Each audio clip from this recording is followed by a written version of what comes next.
Chega mais, nação, vamos juntos aqui analisar as últimas informações do Mengão. É hoje, hein? Flamengo entra em campo às 7 horas da noite, partida contra o Maricá pelo Campeonato Carioca, vale a Taça Guanabara.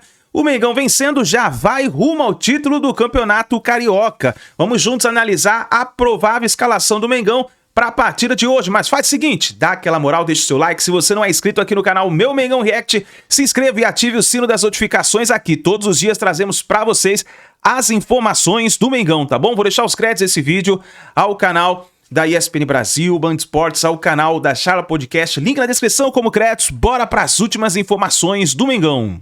Então, começar falando de Carioca, porque amanhã começa a última rodada da Taça Guanabara, a primeira fase do Cariocão. Então, vamos aos jogos na tela. Flamengo e Maricá, sábado, 7 da noite, vulgo amanhã no Maracanã.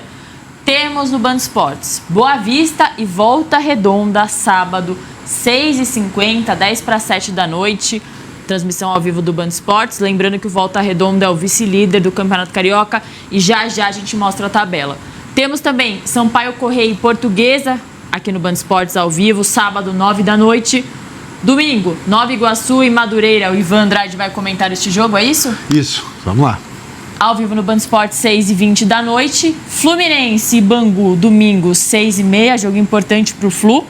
Vasco e Botafogo, clássico em São Januário, domingo, 6h30, os dois precisando da vitória para tentar se classificar para semifinais do Carioca. Vamos dar então um giro nas possibilidades dessa última rodada do Campeonato Carioca que tá confuso. Já pegou o papel e a caneta? Porque quando chega a última rodada, é hora de fazer as contas. Vamos começar pelos assuntos já definidos. O Flamengo, que entra em campo amanhã contra o Maricá, já está classificado para as semifinais. O rubro-negro contou com uma presença ilustre no Ninho do Urubu nesta quinta-feira. Zico esteve na coletiva de Léo Ortiz e elogiou o zagueiro. Bom, a gente vê, apreciar quem a gente que gosta de futebol, jogadores como você, né, que tem amor, além do amor pelo futebol, tem amor pela bola, de estar com a bola, trata ela bem, que ela gosta, entendeu? Ela gosta de ser bem tratada, então isso é bom, a gente vê jogadores no futebol de hoje e eles me perguntaram quem você gostaria de jogar no futebol de hoje, aí eu citei você.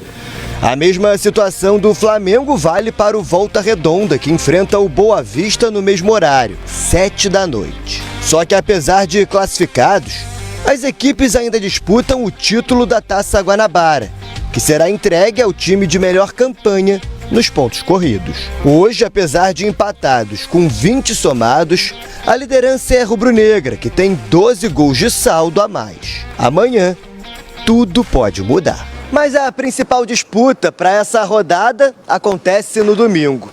Restam 2 vagas indefinidas para as semifinais do Campeonato Estadual e 6 clubes com chances de classificação.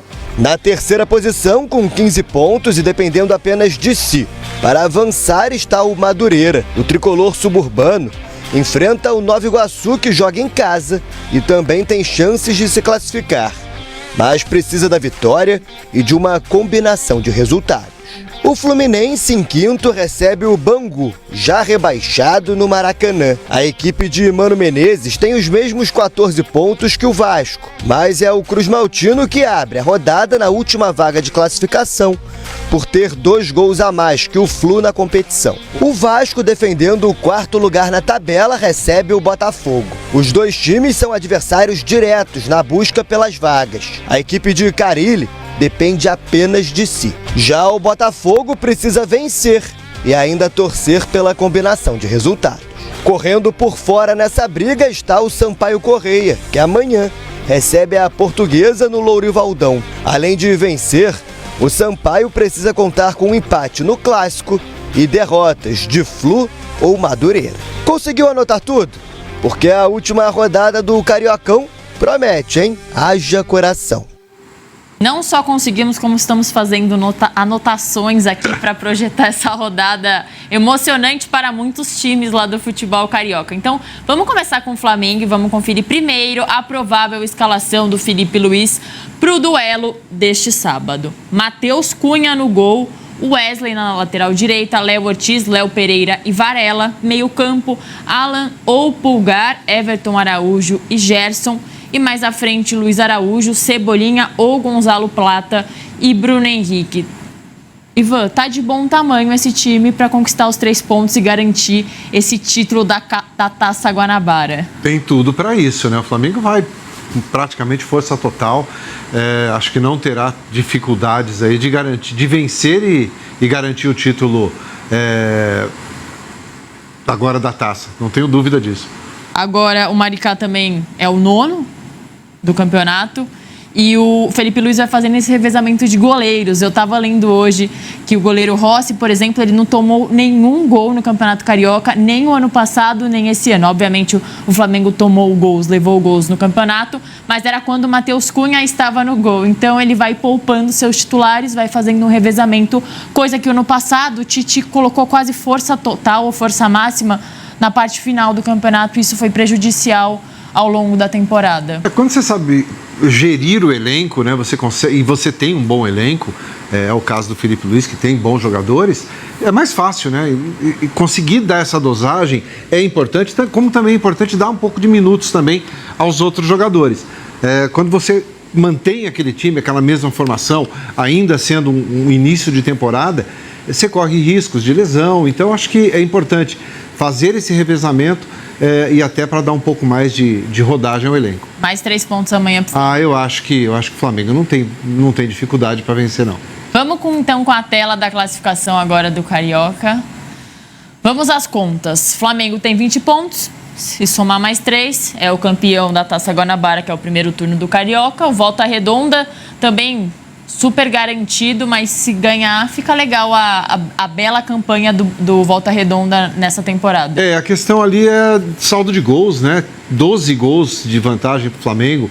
Não tem como tirar isso, né? Então, mesmo os dois vencendo, o Flamengo será campeão. Aí temos o Madureira, que impressiona na 3ª posição e joga contra o Nova Iguaçu. 3 pontos totalmente possíveis e para ele ficar numa situação super confortável para se classificar para a semifinal. É importante uma vitória do Madureira, e a gente olhando aqui pela tabela, mesmo o Nova Iguaçu tendo chances ainda, é muito pouco provável, porque dependeria de uma vitória dele, mais uma combinação de vários resultados. Então, Madureira tem tudo para garantir essa vaga. Tem que pelo menos empatar, mas nem um empate garante o Madureira. O melhor seriam os 3 pontos. Exato. Eu acho que nesse momento não dá para querer confiar muito em empate, não. Ganha que é melhor. Agora, o Vasco tem um confronto com o Botafogo, que é o 4º contra o 6º. O Vasco tem 14, o Botafogo tem 13. Obviamente, o empate ajuda o Vasco. Mas aí ele depende também do duelo do Fluminense, que joga contra o Lanterninha, Ivan. Vasco e Botafogo. E o Fluminense. Bom, um dos 3 cai fora, né? Um dos 3 será eliminado. Isso é fato. Eu acho que o Fluminense vai ficar muito ali de olho nesse jogo do Vasco e Botafogo, porque em caso de empate e uma vitória do Fluminense, o Fluminense avança. Então, temos bons duelos aí, boas perspectivas, né? Eu acho que o Fluminense está vivo dentro da competição. Vou te dar uma notícia. Os 3 podem ficar fora da semifinal, porque se o Sampaio Corrêa vencer sua partida, soma 3 pontos, vai a 16. Se o Madureira vencer e se o Vasco empatar e o Fluminense empatar ou perder, também. Vamos colocar para vocês aqui a escalação, o provável time do Flamengo, que deve ter algumas alterações para esse jogo aí, ó. O Matheus Cunha começando no gol, né, no lugar do Rossi. O Wesley, Léo Ortiz, Léo Pereira e Varela na lateral esquerda, aí são os titulares, né? Porque ele não tem à disposição Ayrton Lucas nem o Alexandro, muito menos o Vinha, Lucas, né? Pode voltar. Pode ficar à disposição, pelo menos, né? No meio-campo, Alan, Everton Araújo, Gerson. No ataque, Luiz Araújo, Everton Cebolinha ou Plata e Bruno Henrique. Esse é o provável Flamengo. Flamengo que teve folga no meio da semana, né? Então tá todo mundo com um tanque cheio, acho que por isso também vai com os titulares para esse jogo, assim, né? E alguns que precisam de um certo cuidado, né? Tem alguns jogadores do elenco do Flamengo que vão sempre sendo acompanhados com muito cuidado. A Arrascaeta é um deles. O De La Cruz agora é uma situação bem excepcional, né? Pareceu sofreu um corte no pé, dentro de casa, né? Isso, Mas também é um jogador que tem um índice de partidas que fica fora que é maior do que percentual poderia alto, esperar. Né? Essa é uma questão que, aliás, acompanha um pouco a formação do elenco. É evidente que taça é taça, vai ter uma taça pela Taça Guanabara, que obviamente não é o objetivo do Flamengo na temporada, mas já que está lá, todo mundo que entra em campo tem uma taça na beira do campo, prefere que vá para casa no seu ônibus do que no... Eu tenho alguns amigos da comissão técnica do Flamengo, conversei com ele hoje, inclusive, ele falou pra mim, taça é taça, cara. Levantar a taça não tem coisa melhor. E eu acho que aí o Flamengo vai ganhando mais confiança ainda. E os jogadores que você pudesse, tem 2 semanas porque teve jogo no último fim de semana livre, e a próxima também até a semifinal. É por aí. Então, Flamengo e Maricá nesse jogo do final de semana. Só para informar, o Flamengo disputa. A Taça Guanabara está entre Flamengo e Volta Redonda. Os dois têm 20 pontos, o Flamengo tem um saldo muito maior, 15 contra 3 do Volta Redonda. Então, se o Flamengo vencer o jogo, ele virtualmente é o campeão da Taça Guanabara, porque ninguém imagina que o Volta Redonda vá tirar essa diferença de 12 gols no jogo dele contra o Boa Vista fora de casa. Olha, vou me arriscar a dizer aqui, não vai acontecer. Agora, se o Flamengo tropeçar... Estou me arriscando, mas não vai. Se o Flamengo tropeçar e o Volta Redonda vencer por qualquer placar, o Volta Redonda ganha a Taça Guanabara. Eu queria saber de você, o que você tem visto dele, você enfrentou ele ano passado. Foi jogador dele. Foi teu jogador, Felipe Luiz? Felipe Luiz, né? Acho que ano passado se enfrentam, acho que não, né? Quando ele assume a reta final no Brasileiro, acho que ele não pega mais o Grêmio. Acho que não. Mas assim, tá fazendo esse trabalho, pegou um time na semifinal e conseguiu dar uma mudada no time rápido. O que você tem visto? Você já observou o jogo dele? O cara é muito inteligente. Eu gosto muito dele. Eu falo com ele toda semana. Legal, mesmo, jogador. Ele te elogiou muito aqui também. Não, mas eu me dou super bem com ele. Foi um cara que me ajudou bastante também quando cheguei no Flamengo. Um cara muito acima da média. Ele, né? Muito acima da média. Ele é um cara espetacular mesmo. Torço muito por ele. E você já viu essa condição dele de treinador jogando? Ele tem, porque é um cara muito inteligente, entendeu? Você vê um cara novo, ele praticamente da noite pro dia pegou, e não é fácil pegar o Flamengo, hein? Ele tava na base, veio profissional, começou a ganhar. Torço muito por ele.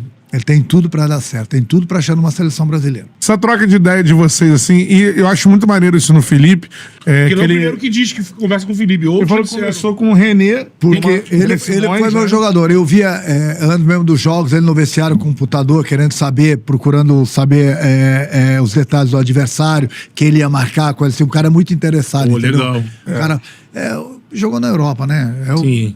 Se formou lá, né? É outro nível. E tu, assim, conversa com ele, o que vocês conversam? Assim, sempre falo que um dia nós vamos trabalhar juntos, entendeu? Legal. Nós vamos trabalhar juntos, desejo sempre sorte pra ele. O carinho, a amizade que nós conquistamos juntos. Quando eu era treinador, ele era jogador no Flamengo. O cara é muito, muito fora da curva. Fora da curva. O Flamengo tá muito bem treinador. Pô, esse é brabo e assim, É brabo. Ele, né? E você tem uma história um pouco parecida com ele, assim, porque você não demorou tanto tempo de parar de jogar pra ser treinador, né? Não, parei, acho que 1 ano. Eu acho que o cara, quando sai do campo, ele tem que dar um tempo, entendeu? Que ele vai cometer muitos erros. Foi bom ele ter começado na base do Flamengo. Sub-20 ali. Apesar que botaram rapidinho ele pro profissional, mas pela menos de um ano, né? dele, pela experiência dele, pela inteligência dele, por ter jogado na Europa, entendeu? Ajudou muito ele. Tem a comissão técnica dele que é boa também. E ajudou muito. Porque não é fácil você sair do campo e ir pra beira do campo, é uma diferença muito grande. Até quando uma diferença muito grande. Se você passou por isso. Assim, de um planeta pra outro. E você você passar de parceiro pra comandante. Porque daqui a pouco, uma vez eu tava xingando meus jogadores, no início, o Zico falou assim, Renato, não queira exigir dos caras o que a gente fazia. O que se fazia. Cara, você tem que saber lidar com as qualidades desse jogador assim. Cada um no nível, né? Cada um tem seu nível. Então não adianta querer exigir o que você fazia, o que eu fazia. É isso que tem. Você tem que trabalhar em cima disso. Potencializar isso aí. Caraca, é fácil. Isso aí é louco. E quando você sai, quando o cara é acima da média, o jogador que para e vai pra beira, ele tem que dar um tempo. Ele tem que começar num time médio, pequeno, vai dar as cabeçadas. Pra não dar as cabeçadas lá, vai dar, mas vai aprender, vai pegar uma experiência. Onde a repercussão é maior. Eu falei isso pro Rogério Ceni quando ele saiu do São Paulo, foi pra beira do campo. Eu falei, não faz isso, vai trabalhar um time médio. Ele pegou direto São Paulo. Ele saiu, só faltou ele sair com o uniforme do jogo pra ir pra beira do campo. Eu falei, cara, você vai cometer erros, que é normal. Cometeu, como qualquer um iria cometer. Então você tem que sair, sabe, dar um tempo, esquecer você jogador, começar a ver como treinador, sair do campo, pra beira do campo. Dessas coisas, você acha que o Felipe tem esse talento pra ser um... E a gente já não tem um treinador brasileiro treinando na Europa há algum tempo já, né? Antigamente você Eles tinha não mais... deixam, né? É, Mas ele tem isso mesmo, né? Ele não deixa. Lá exige a carteira que o treinador brasileiro não tem. Aí esse curso na CBF não te dá o direito de você treinar na Europa. No Brasil ele teria condições. Eu torço muito pra ele preencher na seleção brasileira. Hoje em dia o Dorival tá muito bem na seleção. Gosto muito do Dorival também. Dorival é foda. Mas o Felipe tem, acho que 39 anos, 40, é muito novo. Ele tem tudo pra chegar lá. Ah, nessa história do Felipe, recebi aqui que no tempo de Flamengo você tinha lá algumas ordens, né, ali. Ó, tá hora, nada de celular, computador, todo mundo recolhido. Aí tu pegou o Felipe com um tablet. Aí foi cobrar dele, professor. Vendo aqui tem coisa de coisa. Não, tem coisas que hoje em dia a pior coisa pro treinador de futebol em relação ao jogador é o celular. Cara, o celular... eu falo pra ele, só fala daqui a pouco um cara sair de máquina do campo, enquanto o cara estiver saindo de máquina do campo, se meterem a mão dentro da sunga, puxarem o celular e fazerem uma ligação. Ou buscarem uns recados. Isso é um problemaço, né? Problemaço. Esse uso excessivo. Aí onde eu trabalho, tem horas, na hora do almoço, do jantar, não pode usar o celular. Quando entra no vestiário não pode mais usar. Senão, meu amigo, senão o cara tá lá, o cara vai entrar em campo, o cara tá lá, tá o primo, a mulher, o pai, o tio, o avô, a avó, passando problema pra ele. Ou tem isso também, né? O bagaço mandando... Cara, aí o cara vai entrar no campo... Cabeça fervendo. A cabeça a mil, cara, porque... Não, tem que controlar. Infelizmente. É isso. Não, mas é verdade. É verdade. Mas aí hoje rouba muito o foco dos caras, né? Mas tira totalmente o foco. Citou algumas situações que estão no celular dos jogadores. Do Felipe não tava esse tipo de situação. O Felipe, quando chega no Flamengo, eu vi ele toda hora, antes do jogo, assim, que o jogador não podia usar o celular, né? Aí eu vi ele com o tablet, eu falei, ô Felipe, ele falou, não. Aí que eu vi, né? É o cara acima da média. Não, tô vendo aqui, eu quero as informações do cara que eu vou marcar, do cara que joga perto dele. Falei, você pode usar à vontade. Você vê a mentalidade do cara, né? O profissionalismo do cara. O cara não tá lá nem com a família dele falando. Ele tá buscando informações a mais do que a gente passar pra ele, ainda em cima do adversário. Saiu a escalação deles. É esse cara que vai jogar aqui. Qual a característica desse cara aqui? A gente passar pra ele. O cara tá me interessado no trabalho. Cabeça tá totalmente já focado. Cara, que sensacional. Muito acima da média. Não, muito pouco. Você conta nos dedos. Então, por isso que eu digo que ele tem tudo pra dar certo, porque o cara é muito acima da média. E ele sempre, assim, quando ele fala... Você já viu no Instagram, você já tem visto, já. Fala assim, treinadores e características, assim. Aí vai, fulano, uma característica de um treinador que é foda nisso. Tem que falar que seu nome sempre tá. Você já viu ele falando isso. Simeone, não sei o que, né? Ele fala que ele anotou tudo dos técnicos dele. Então, no livrinho dele tem parte sua lá. Jesus, Simeone. Eu falo, o cara quando se torna treinador, que é um ex-jogador, ele busca sempre, nos treinadores que ele teve, as coisas que ele aprendeu. O que ele acha que não, ele deixa de lado, que é normal, e busca as coisas positivas de cada um. Alguns jogadores que saíram até falaram, agora pelo menos eu posso voltar a ser amigo do Felipe.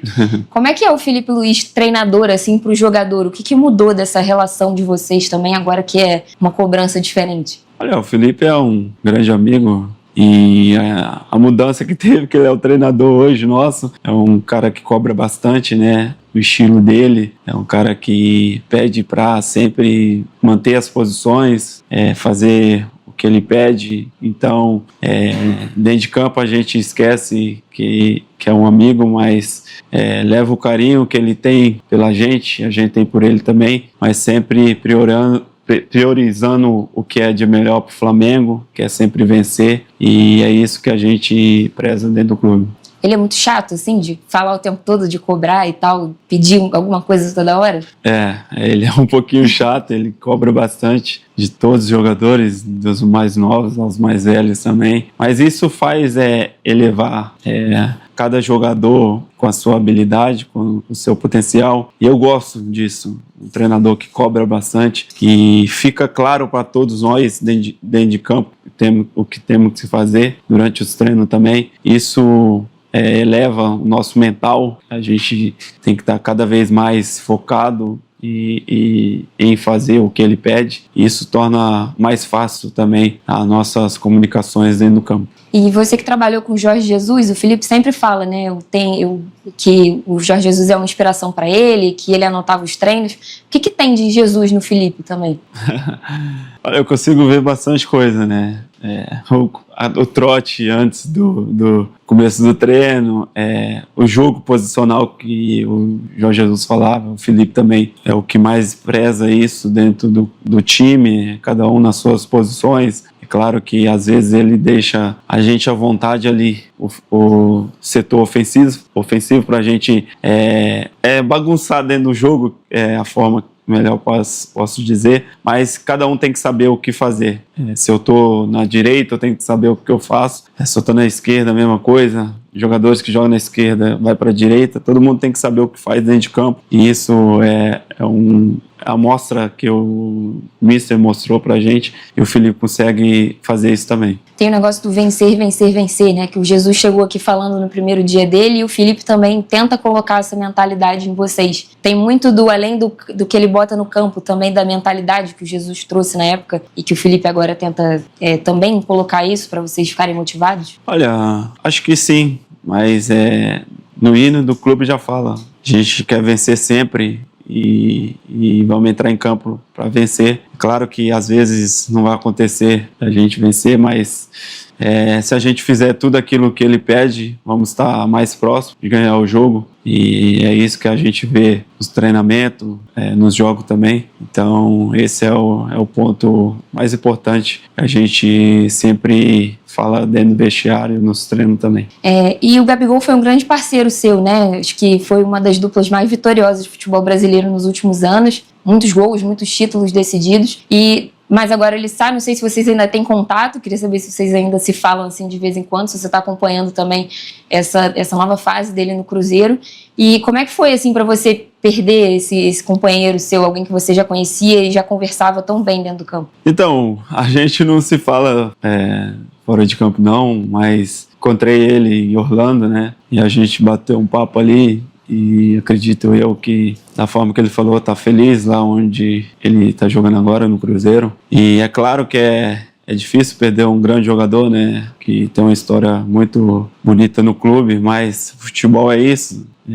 Ele procurou o melhor para ele e seguiu o caminho dele. Então, como eu falei, só desejo sorte para ele lá no Cruzeiro, que ele seja feliz, que ele possa conquistar os objetivos dele. Falar de um assunto aqui que deu muita polêmica quando aconteceu, que foi o Alcaraz, quando teve a saída dele. Muita gente contra, muita gente a favor da saída, e o Alcaraz deu uma entrevista à imprensa inglesa explicando a saída do rubro-negro, e ele disse o seguinte, que quer ficar no Everton. Ouve essa, quer dizer, ouve, eu vou ler para vocês. Abre aspas, eu estava feliz no Brasil com o Flamengo, mas aconteceram coisas que envolveram outras pessoas, não comigo diretamente. Então, mesmo antes do Everton mostrar interesse, eu estava pensando que adoraria voltar para a Premier League, porque é a melhor liga do mundo. Atualmente é um empréstimo até o fim da temporada, mas eu gostaria de ficar mais tempo com esta camisa, com certeza. Pelo que eu sei, é um empréstimo com uma opção que se torna obrigação se ele disputar 6 jogos como titular até o fim da temporada lá na Inglaterra. Pelo que eu sei, mesmo ele não batendo essa meta, o Everton vai exercer a cláusula de opção de compra. Isso foi o que uma pessoa envolvida na negociação me disse. Agora é aguardar. Eu acho que ele vai bater a meta, tá? Ele chegou para ser titular no time lá. Tanto é que ele entrou nos 2 primeiros jogos, durante a partida, questão de ritmo de jogo, entrosamento. Depois foi titular, fez gol. Eu acho que ele vai ser titular até o fim da temporada. Mas, pessoal, caso ele não bata a meta, o Everton vai exercer a opção de compra. Vene, se ele se machucar, eu já falei isso aqui, se ele se machucar, o Everton tem o direito de devolver o jogador ao Flamengo, desde que pague o salário integral do jogador durante todo o período de recuperação, até ele voltar a ficar à disposição. E vocês perceberam, né? Ele queria sair. Então não é o Flamengo que fez ele sair. Ele queria. Ele disse aqui, tá? Não é ninguém inventando, não. O próprio jogador disse. Por falar em jogador, vamos falar de um jogador que eu considero muito ídolo. É o Bruno Henrique. está cada vez mais ídolo, cada vez mais se consolidando na história do Flamengo, um jogador de muito sucesso dentro de campo e quase nenhuma polêmica fora de campo. As 2 polêmicas, a gente pôde ver uma recentemente, que ele foi acusado de estar envolvido, enfim, mas isso aí já está sendo resolvido. E o Bruno Henrique deu uma entrevista ao UOL revelando que trabalho psicológico ajudou a perder timidez para se expressar e lidar com a idolatria no Flamengo. Cara, isso aqui é sensacional. É ele saber a importância dele, a importância que ele tem na história do Flamengo, a importância que ele tem para os torcedores do Flamengo. Abre aspas. Estou em um momento muito bom, o melhor depois da lesão. Fiquei um bom tempo parado e isso me fez refletir sobre esses anos aqui no Flamengo. Pude me reinventar novamente, junto com o Felipe e essa nova função de centroavante. Estou conseguindo fazer tudo o que ele pede. Estou muito feliz. Hoje em dia eu consigo me identificar melhor com essa pergunta sobre dimensão na história do Flamengo. Ser ídolo aqui é para poucos e eu estou conseguindo esse feito. Fico feliz de apresentar bem essa camisa e também representar, e espero poder cada vez mais deixar meu nome na história do clube. Gente, Bruno Henrique é sensacional. Eu sou fãzaço do Bruno Henrique. Não nego isso para ninguém, sempre falo que ele, para mim, foi o jogador mais importante em 2019. Jogou muita bola naquele ano. O Gabigol fez os 2 gols na final da Libertadores. A Arrascaeta foi também um cara absurdo dentro de campo. Mas o que o Bruno Henrique jogou, esse aí foi o único legado do técnico Abel Braga no Flamengo. Porque, justiça seja feita, o Flamengo não iria contratar o Bruno Henrique. Só contratou porque na época o Abel Braga encheu o saco da diretoria. Encheu o saco. Tanto é que com o Abel Braga o Arrascaeta era reserva, porque o Abel Braga alegava que ele não tinha pedido a contratação de Arrascaeta. E o Bruno Henrique era o titular porque ele amava o Bruno Henrique. E ainda bem que isso aconteceu. O único legado do Abel Braga no Flamengo na última passagem dele em 2019. Gente, provável time do Flamengo para pegar o Maricá nesse sábado no Maracanã, 7 horas, jogo que pode dar o título da Taça Guanabara ao Flamengo. Matheus Cunha, segundo o GE, né? Matheus Cunha, Wesley, Léo Pereira, Léo Ortiz, Varela. Alan ou Pulgar, Everton Araújo, Gerson. Luiz Araújo, Cebolinha ou Gonzalo Plata e Bruno Henrique centralizado. Lembrando que o Plata falta muito pouco para ele bater uma meta e o Flamengo investir mais dinheiro nele. Lembrando que eu já fiz vídeo sobre isso, tá aí no canal, é só pesquisar que vocês vão achar com certeza. Para finalizar nosso vídeo, galera, vamos falar de um jogador, pupilo do técnico Felipe Luiz, caiu nas graças do Felipe Luiz. Felipe Luiz gosta muito do futebol dele, furou fila na disputa ali por posição no setor defensivo. Hoje ele está na frente do Cleiton, por exemplo. Hoje ele faz o Flamengo não ficar desesperado por uma contratação de um zagueiro. Por exemplo, o Vitão não foi contratado, o Flamengo não conseguiu. Por quê? O Inter não quis. Por que o Flamengo não foi atrás de outro? Porque tem o João Vitor. O Flamengo entende que o João Vitor ele pode dar conta do recado até a próxima janela de transferência e com isso ele fica ali à disposição. Tanto é que é um jogador que não vai disputar a Libertadores Sub-20, pelo menos o planejamento até hoje, dia 22 de fevereiro é esse, não vai disputar a Libertadores Sub-20, vai ficar no elenco profissional, e é um jogador que chama a atenção de muita gente, e quando eu falo muita gente, clubes da Europa, um deles o Atlético de Madrid. Uma pessoa me disse lá do Flamengo que várias vezes scout do Atlético de Madrid já foi a jogo, acompanhar João Vitor nos tempos de Sub-20. É um jogador, inclusive, que era para estar na seleção Sub-20, campeã sul-americana esse ano. Não foi porque o José Boto não liberou, e ainda bem. Foi muito melhor ele ter ficado com o Flamengo, fazendo a pré-temporada nos Estados Unidos, sendo observado de perto. Então, eu acho que é bom o Flamengo abrir o olho, correr para renovar o contrato desse jogador, dar uma valorização salarial, aumentar muito a rescisória, porque se o Atlético de Madrid está de olho, é sinal que o jogador tem muito potencial. E ele... É isso daí, nação. Tá aí as últimas informações do Flamengo, então, na manhã deste sábado. Vamos ficar de olho aí no Mengão, que vai enfrentar o Maricá e provavelmente deve vencer essa partida, deve levantar a Taça Guanabara. E aí, meus amigos, rumo ao título do Campeonato Carioca. Eu vou deixar meu palpite registrado aqui, hein? Pra mim vai dar Flamengo 4-0 em cima do Maricá. Eu gostaria que você colocasse seu palpite aí também nos comentários, participe com a gente aí no nosso canal e fica ligado porque vamos trazer pra você hoje o pós-jogo do Mengão, hein? Então deixa o sino ativado aqui no YouTube, se inscreva no canal, ative o sino das notificações pra você receber todos os vídeos, todas as informações do Mengão, tá bom? Grande abraço, um ótimo dia para todos vocês e a gente se vê no próximo vídeo.